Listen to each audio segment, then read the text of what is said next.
Miss Lizzie! Miss Lizzie Borden, we wish to have a word with you.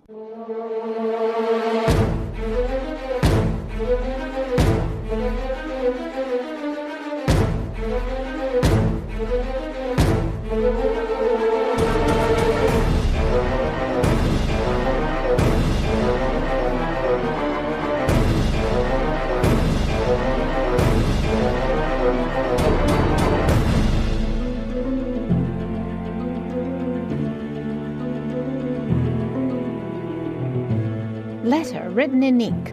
Boston, August 10th, 1892. My dear sir, in reading very carefully the details in connection with the mysterious Borden murder, I have remarked the absence of any allusion to what has become of the piece of lead, or the pieces cut from it that Miss Borden says she went into the barn to prepare. Anonymous.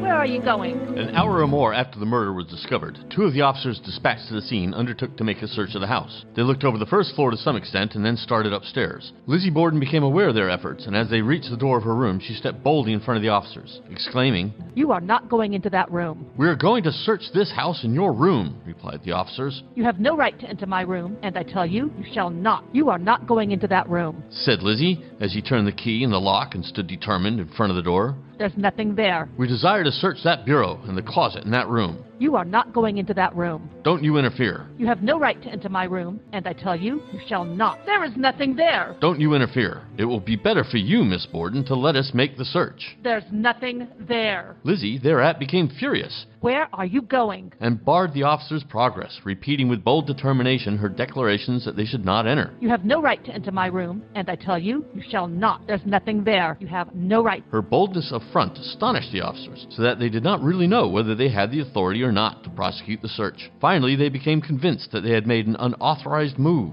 and they withdrew without attempting to continue the search through the house. Lizzie had vanquished the authorities in the first encounter, and this occurrence was not known to the marshal until he was informed late last night by a reporter. Boston Globe, August 6th, 1892.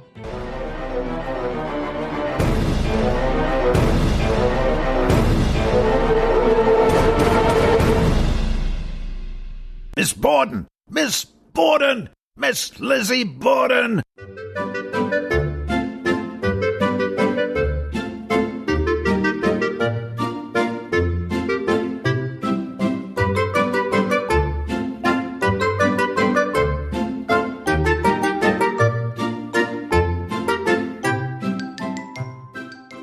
And now, The Inquest of Alice Russell, played by Shaylee Ray Smith, and Tim Dennis as District Attorney Hosea Knowlton.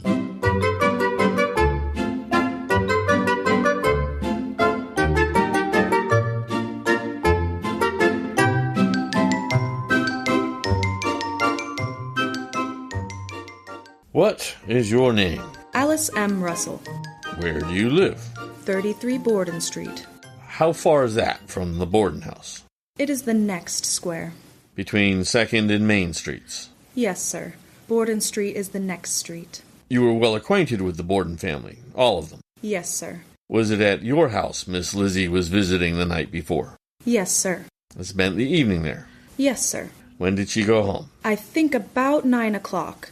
It may have been 5 minutes before or after. Was that quite a frequent thing for her to visit you?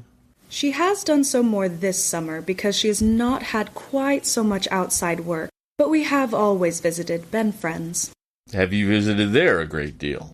Yes. Sometimes, perhaps, I would go in quite often, and then again, quite a spell, I would not go. When you went in, did you see the whole family, or Miss Lizzie, or Emma? I saw the girls mostly. Your acquaintance was mostly with the daughters? Yes, sir. Not so much with the old people? No, sir. Where did you usually see them? Upstairs. What they used for a sitting room, usually. Which room was that? What they call the guest chamber. It was used as a sitting room. Generally, for them. Who used that as a sitting room? The two girls. Was that where they usually sat when they were at home? I think so. That is as far as you know. So far as I know. Do you recollect the last time you visited them? The last time I visited them or visited there? Either one. I went in there, I'm sure, once after Emma had gone to Fairhaven. Who were you more particularly intimate with? Emma or Lizzie? Or both? I don't think there was very much difference. What was the first that you saw or observed or heard of this tragedy? I think it was about 11:15 when I saw Bridget coming up the steps. And my work is so I can see anyone coming up the steps where I was at work. I knew there was trouble because Lizzie told me Mr. and Mrs. Borden were sick the night before, very sick. So the first impression I got was that somebody was sick there. She told you Tuesday night they were sick? Yes, sir. I stepped to the door and I says, "What is it, Bridget? Are they worse?" Or Maggie. She says, "Yes, I don't know but what Mr. Borden is dead." I don't know whether she said come over. I don't remember what she said. I said, "I will come right over as soon as I change my dress," which I did. She did not tell you how he had been killed or anything of that sort? She did not know. Well, she said what? She says, "He is worse. I don't know but what Mr. Borden is dead." You did not take much time to change your dress? No, sir, I did not. You went over as quickly as you could? Yes, sir. When you got there, who did you find there? I have a very confused idea. I met Lizzie at the same time there was somebody else there, who I don't know. Mrs. Churchill? I think so. Where did you meet Miss Lizzie?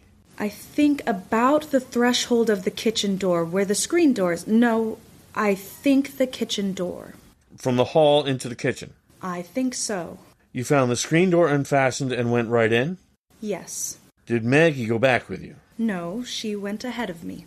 What was said and done when you got there, as well as you remember it? I have a very confused idea of it. I have tried my best to have it clear. I met Lizzie and I said, "Sit right down here, Lizzie, in the kitchen," and she sat down. I don't seem to remember what she said or done, except she says, "Will somebody find Mrs. Borden?" She seemed to be very much overcome. Did she tell you anything about where to look for her? No, sir.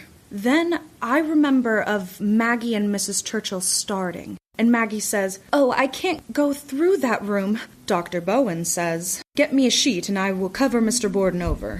They started and went after that. Then, when they came down, I remember Mrs. Churchill saying, "Oh, Mrs. Borden."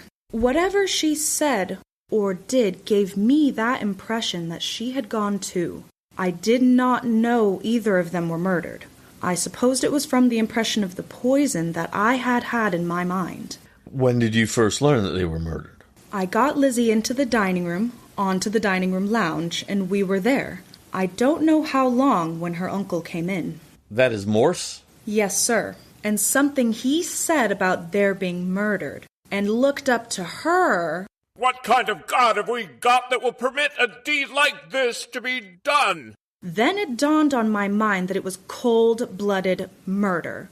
That is the first idea, that it was murder. How in the name of God does something like this happen, Lizzie?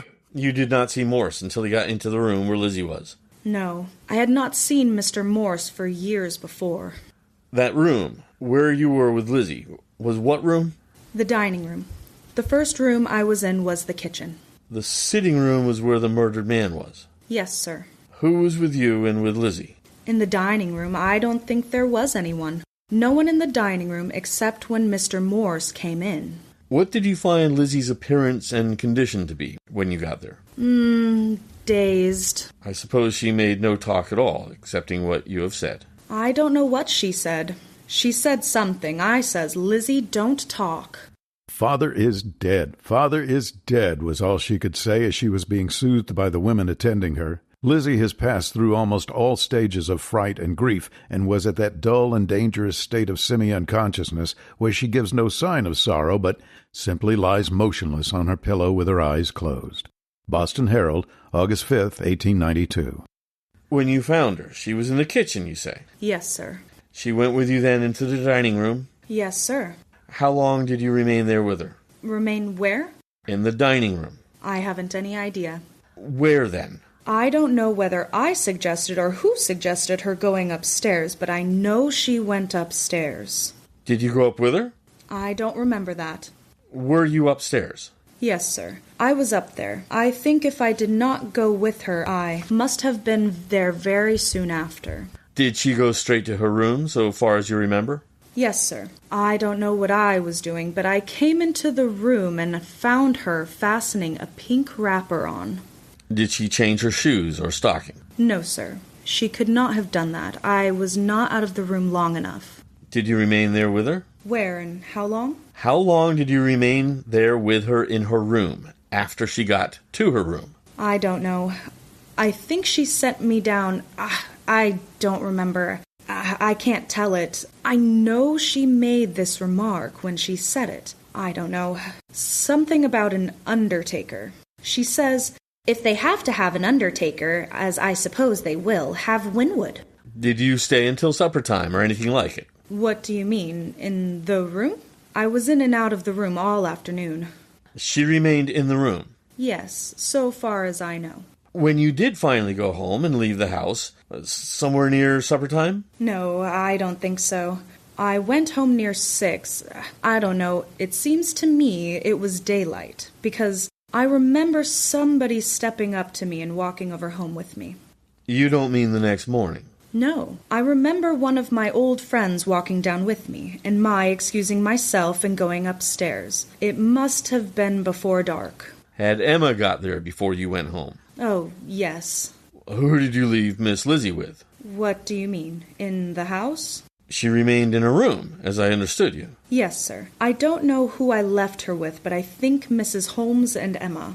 Mrs. Charles J. Holmes? Yes, sir. They were there. We intended, some of us, not to leave Lizzie. We knew the state she was in. When one was out, the other made a point to be there. Which was which, I don't know. At any time, did you have any talk with the servant girl that you recollect? I don't remember of ever saying a word to her. Or of hearing her say anything? No, sir. I did not hear Maggie talk much, and I have not at any other time. Did you hear Mr. Morse say anything about it at any time that day? I don't remember of anything. There might have been general talk. I don't remember of anything. Do you remember of anything that Lizzie said about it that remains in your memory? No. I have not asked her but one question all through it. Will you tell me what that is? Yes, sir. I asked her what she went to the barn to do. She says, my screen and window needed fixing. She gave me to understand they did not come together right or something. I was ironing handkerchiefs and my flat iron was not hot, and I thought I would go and get that while I was waiting. What did she say she went to get? A piece of tin or iron to fix the screen. I found the handkerchiefs part ironed and part damp. I took the damp ones and shook them out. Did you find the ironing board? I don't remember seeing it. A little ironing board? I don't remember it. When did she tell you of the piece of tin for the screen? The first day. I remember asking her that question and her answering me. I suppose you had heard from somebody that she was at the barn. Yes. Miss Borden, the district attorney learned, has made 3 radical changes in her story since the original was told. One discrepancy pertains to her whereabouts at the time of the murder. She first said she was at the water closet in the barn. Then she was in the loft searching for lead. Then she was in both places. Do you remember who you heard that from? I think I heard her say it. I think somebody asked her in the kitchen before we went out. And she said she was in the barn. That she went to the barn. A piece of tin for the screen for which window? A piece of tin or iron. She says, you know there is everything up there, and I went to see if I could not get a piece of tin or iron to fix it. The screen or the window. I don't know which she was going to fix. Do you recollect anything else that she said? I can't. Unless something was asked me. It might come to me then.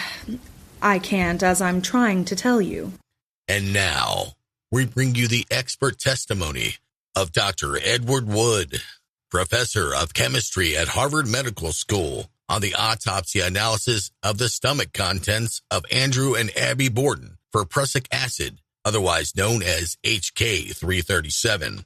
Harvard Medical School Chemical Laboratory, Pocasset, August 23rd, 1892. My dear Mr. Knowlton, I received your letter this p.m. on my return from Boston. I have completed today a very careful analysis of both stomachs for prussic acid, but none is present. Had death been due to that poison, I should have found it, because the stomachs have been tightly enclosed in glass bottles. Moreover, I see no reason for suspecting that Mr. or Mrs. Borden were dead before the blows were inflicted on their heads. Mrs. Borden's stomach contained nearly 11 ounces of nearly solid food, consisting chiefly of meat and bread, partly in solid lumps. There was also considerable fat, broth, and butter, and some vegetable pulp cells, potato or fruit such as apple, and a few shreds of vegetable tissue, possibly vegetables in the broth or apple skin. I saw one large flake which looked like the skin of a red apple. The quantity of bread and meat shows that digestion was in the early stage at the time of death. Mr. Borden's stomach contained about 8 ounces of very liquid contents, almost all water, with but little solid matter, which consisted chiefly of vegetable pulp cells and some fat. There were only very few fibers of meat and few starch granules, bread, remaining in the stomach. If possible, it would be also a number of small flakes of vegetable cells. If possible, it would be well to ascertain whether he ate an apple while uptown or not. There were also a number of small flakes of vegetable cells like those of an apple or pear skin in his stomach. The small quantity of solid food in his stomach shows digestion in his case was far advanced, say 3 to 4 hours if digestion went on normally. The stomachs of both Mr. and Mrs. Borden were perfectly healthy in appearance, and showed no evidence of the action of any poison. The stomachs were neither congested nor irritated, so that I do not consider it necessary for the purpose of your preliminary hearing to make an analysis to prove the absence of ordinary poisons. Prussic acid is the only ordinary poison which would kill immediately within 15 minutes and leave no marks, either congestion or irritation, except in very rare cases and under very rare circumstances. If an indictment should be found, it will then be time enough to prove the absence of the other poisons. Such an analysis would require 2 or 3 weeks' steady work. I will come to Fall River on Saturday, reaching there at 10:11 a.m., unless I hear from you to come Friday or Monday. I would like to know the exact ingredients of the mutton broth which they had for breakfast. Very sincerely yours, Edward S. Wood. I do not like to ask this question, but I feel obliged to. Did you see enough to notice what the relations were between Miss Lizzie and her mother? In all my acquaintance, which is 10 years sure, and most of that time has been part of the time quite intimate, I never yet heard any wrangling in the family. I have got to answer the question, and I will say I don't think they were congenial. What gave you the impression they were not congenial? Because their tastes differed in every way. One liked one thing and the other liked another. Were they together very much? I don't think they were very much. I suppose what you say about Lizzie is also true of Emma? About the same. It was not always the same, but it would be hard work to tell. I judge by your saying they had a sitting room upstairs. They sat up there a great deal. Their stepmother did not sit up there with them? I don't think so. Did you ever hear Lizzie speak of any trouble she had with her mother? Yes, I suppose I have. I have heard her say that Mrs. Borden thought so and so, the same as any family. Did she express to you ever that she regarded her mother as untruthful or deceitful? I don't think she ever did. Did she ever allude particularly to any trouble she ever had with her mother? No, sir. Did she ever tell you what the trouble was?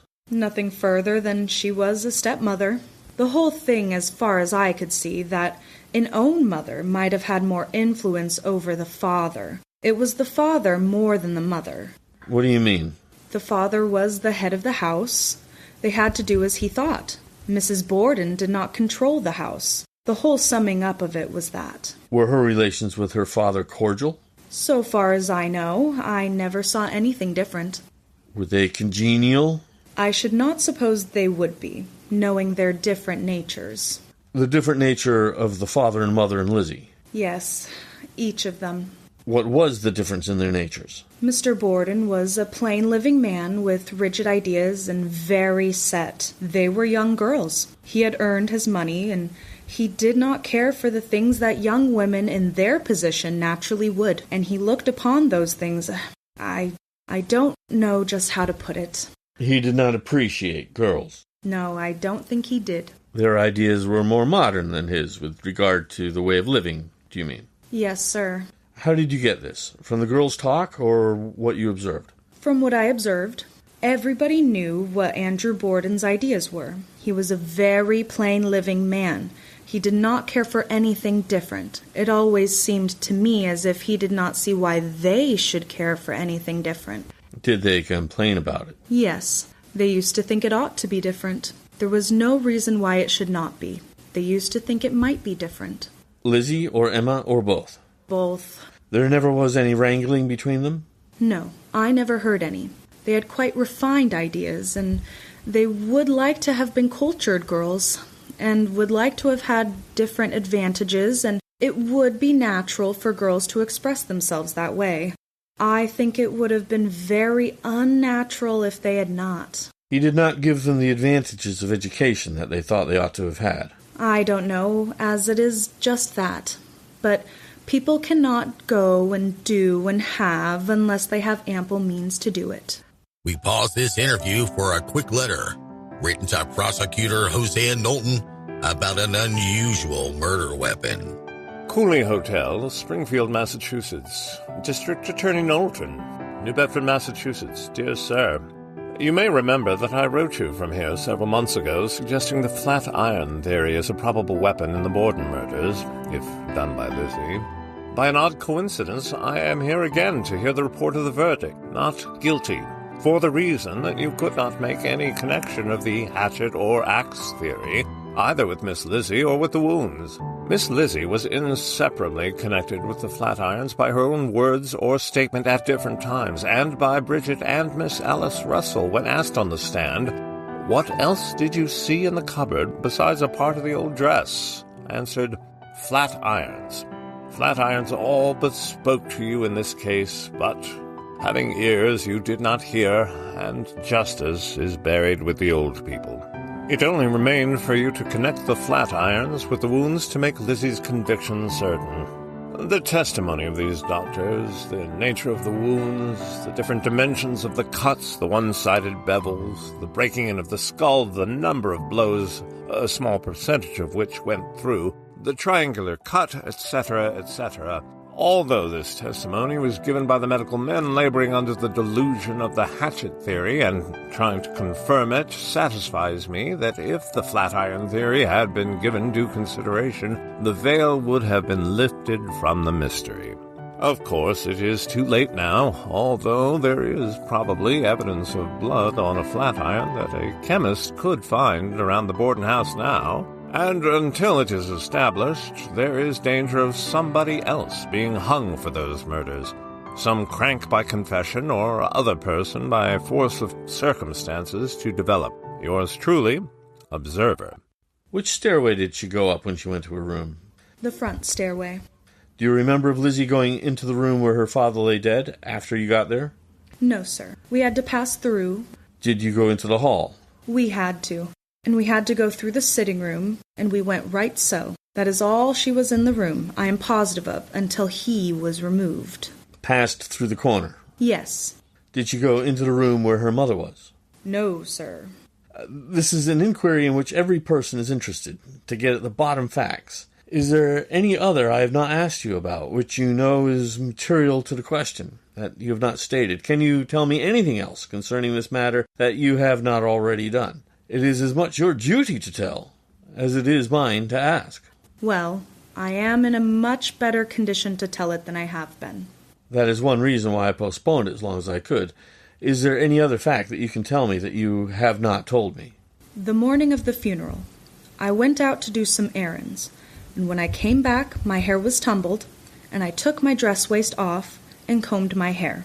When I had gotten through, I put my waist on again and had nearly finished it, and I turned and I saw something under the bed that frightened me almost to pieces. You were sleeping in the house? Yes, sir. That big stick? Yes, sir. It's just a big ugly stick, Alice. It is the one you gave to the marshal, the round whittled stick. Yes, sir.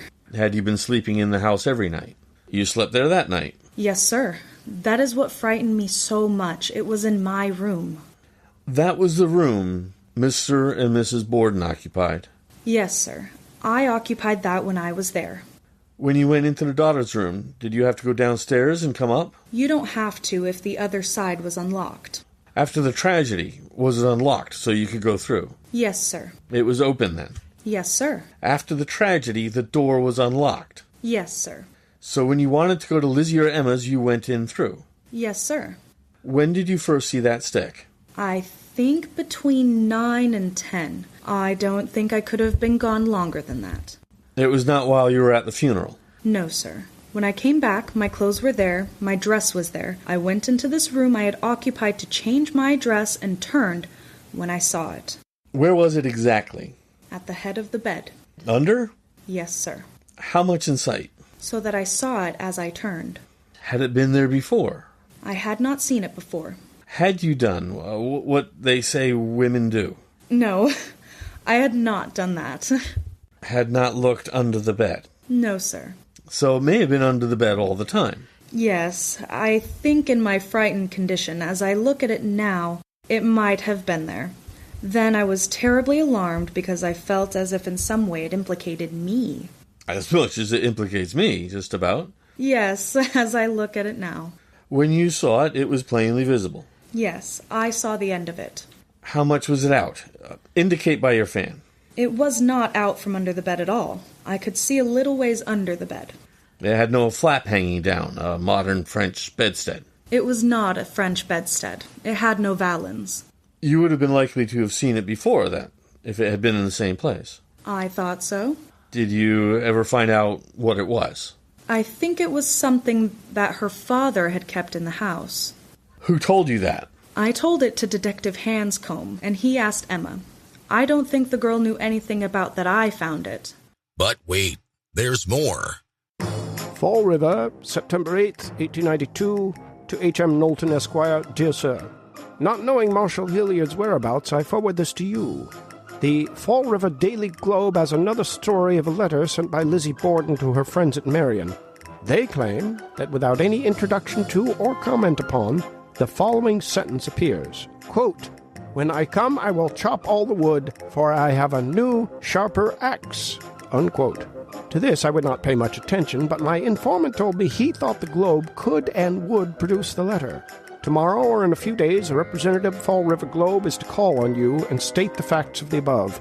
Possibly Mr. Thurston or Mr. Porter. Yours, etc., Officer Phil Harrington. Is there any other fact that has to do with this matter that you can tell us, that you can think of? My inquiry was not directed to or at or against anybody or in favor of anybody. I don't know of anything. What sort of a dress was it Miss Lizzie had on before she changed it? I don't know. I have not any idea. Well, you must have been badly flustered. Perhaps it does seem so to you. I can tell you, any other time I have been out with the girls, sometimes a whole season, and I could not tell you what kind of hats they wore. That was not as strange as it would seem to some people. I do not observe, and I care very little about such things. You know she changed her dress and put on a pink wrapper. Yes, sir. Now, whether the dress she had on before that was dark or light? I haven't any idea. I can't recollect a thing. Do you remember whether the dress she had on was all one piece or a two-part dress? No, I can't.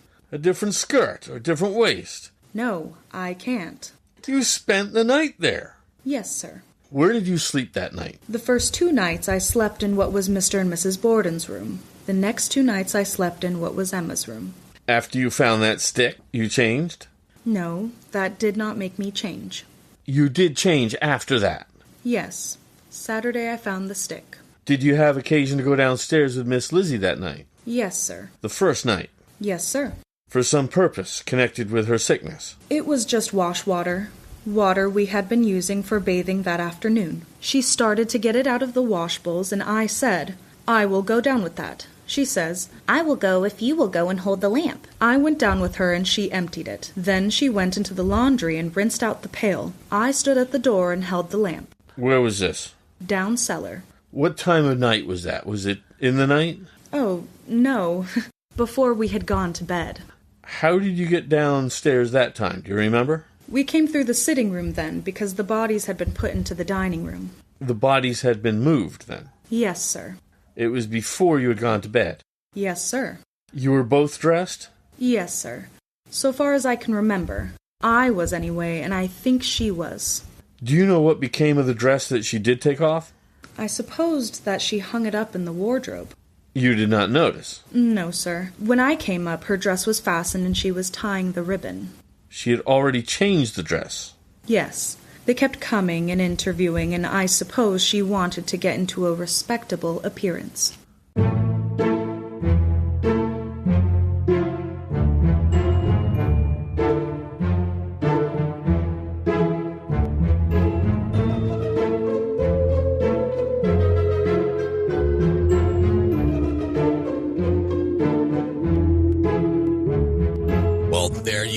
Lizzie lovers, you've been listening to the Inquest of Alice Russell. Alice was not asked about the burning of the dress, but we've got that covered with her pre-grand jury interview in an upcoming episode. Consider subscribing on Apple Podcasts or Lizzie Borden Audio's YouTube channel so you don't miss it. And if you're wondering about the outburst of John Morse upon entering the house and learning of the murders, yes, that really happened. According to the inquest of Charles Sawyer, John Morse was emotionally distraught upon learning of the murders and caused quite a scene, played by Jack Dabdoo. Introductory song called Fatal Choice by E. Bunny, with Brenda McGinnis asking what became of that piece of lead from HK006. The Alice's theme by Roman Cano called Candy Factory.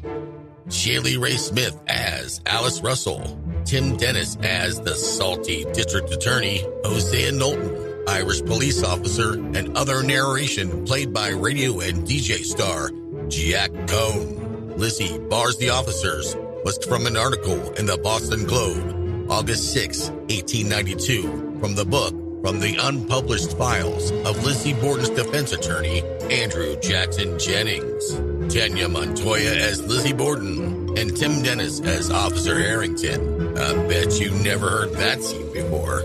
Not many people knew until now that Lizzie actually refused to allow the officers to search through her bedroom dresser on the first attempt. According to the documentation in the Jennings Journals from the Fall River Historical Society, order your copy online.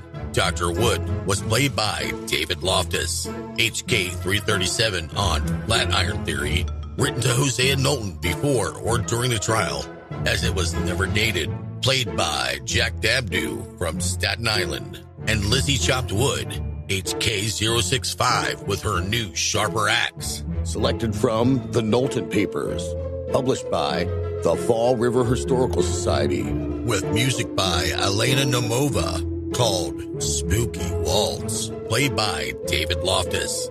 Transcriptions of the trial testimony provided by Stephanie Corey, and the website LizzieAndrewBorden.com.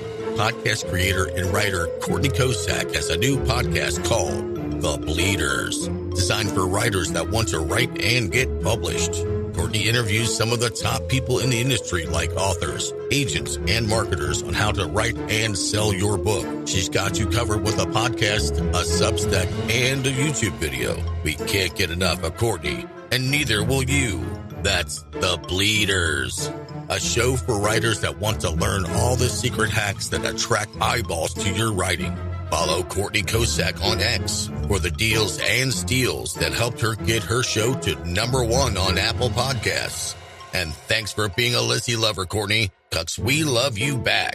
And don't forget to listen to Jonesy on KBOOradio.fm.org, a show about the most interesting people in the world that's entertaining and informative. Check out his interview with my personal friend and neighbor, music producer John Neff.